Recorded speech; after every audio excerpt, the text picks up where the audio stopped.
The winter wind howled across the Texas plains like the cry of a wounded animal, cutting through the mesquite and buffalo grass with merciless precision. In the distance, the glow of cooking fires flickered through the darkness, casting long shadows that danced between the teepees of the Comanche band. But Sarah Morningstar was not welcome near those warm circles of light. She sat alone in the bitter cold, her infant son pressed against her chest, both of them wrapped in nothing more than a thin blanket that offered little protection against the fierce December wind. Sarah had been born to white settlers, captured as a child during a raid on a wagon train 12 years earlier. The Comanche had taken her in, raised her as their own, and she had grown to think of herself as one of the people. She had learned their language, their customs, their ways of survival on the vast plains. The band had become her family, their traditions her own. But now, at 19 years old, she found herself cast out, alone with her newborn son, facing a death sentence in the frozen wilderness. The child in her arms was the product of a brief encounter with a Mexican trader who had visited their camp the previous spring. He had spoken sweetly, promised to return for her, and had left her with nothing but sweet words and a growing belly. When her condition became apparent, the women of the band had begun to whisper. When the child was born with lighter skin and hair that caught the firelight differently than her own, the whispers became accusations. "She has brought shame upon us," old grandmother Singing Bird had declared to the council. "She was unmarried, and the child is not of our blood. This is against our ways." War Chief Standing Bear had been more direct. "She must go, she and the child. They cannot remain among the people." Sarah had begged, pleaded, reminded them of her 12 years of loyalty, of how she had learned their language, participated in their ceremonies, contributed to their survival. But the decision was final. She had violated the sacred trust of the band, had brought dishonor upon them all. Custom demanded that she be cast out, left to survive or perish as the spirits willed. The baby stirred in her arms, making soft mewling, sounds that tugged at her heart.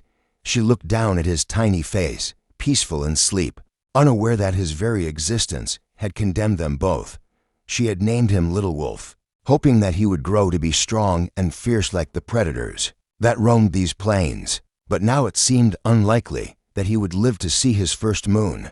The wind picked up again, and Sarah pulled the blanket tighter round them both. She had been given 1 day's worth of water and dried meat, a single blanket, and nothing else. No horse, no weapons, no shelter, just the clothes on her back and the child in her arms. The nearest white settlement was at least 3 days' ride away, and she had no idea in which direction it lay. The Mexican villages to the south were equally distant and unknown to her. She thought of her childhood among the people, of the lessons she had learned about survival on the plains. Find shelter, find water, find food. But with a newborn baby and no tools, these basic needs seemed impossible to meet. The wind was picking up, promising a storm that could bury them both in snow and ice. As the first snowflakes began to fall, Sarah heard the soft sound of hoofbeats approaching. Her heart leaped with hope, then sank again as she realized it was probably just another member of the band, coming to ensure she had truly left.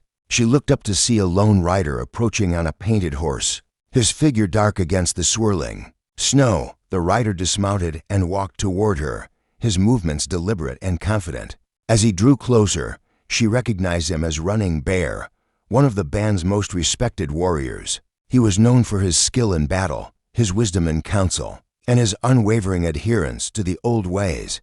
Sarah's heart sank further. If Running Bear had come, it was probably to ensure she understood the finality of her banishment. Running Bear stopped a few feet away from her and stood silently for a long moment, studying her face in the dim light. He was a man of perhaps 30 winters, tall and lean, with the weathered features of one who had spent his life under the open sky. His dark eyes held no anger, no condemnation, just a steady gaze that seemed to see straight through to her soul.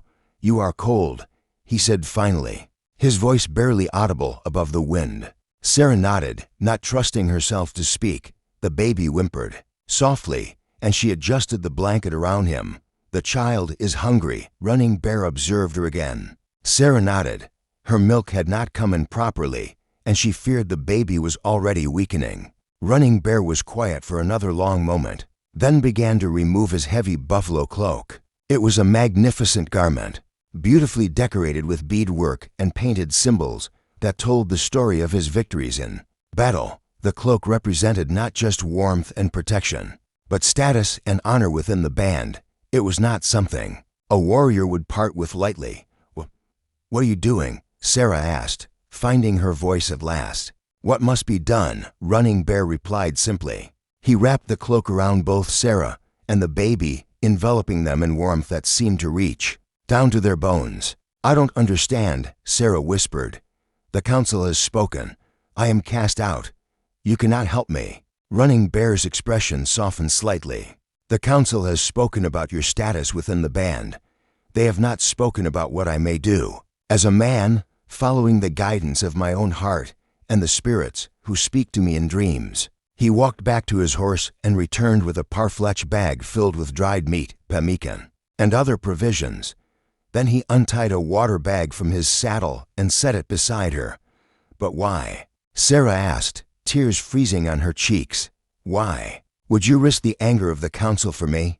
Running Bear knelt beside her, his face serious. "3 nights ago, I dreamed of my grandmother, who passed to the spirit world when I was young. In the dream, she showed me a woman and child alone in the snow, and she told me, 'The spirits test us not only in battle, but in how we treat those who have no power to help themselves. The strong who protect the weak earn the greatest honor.'" He paused, looking down at the baby sleeping peacefully in Sarah's arms. "When I woke, I knew the dream was about you. I have been watching, waiting for the right moment to act." Sarah felt overwhelmed by his kindness, but also confused. "You are risking everything for us. Your standing in the band, your position as a warrior." "I am following the highest law," Running Bear said firmly. "The law that says we must protect the innocent, especially children. Your son has done nothing wrong. He deserves a chance at life."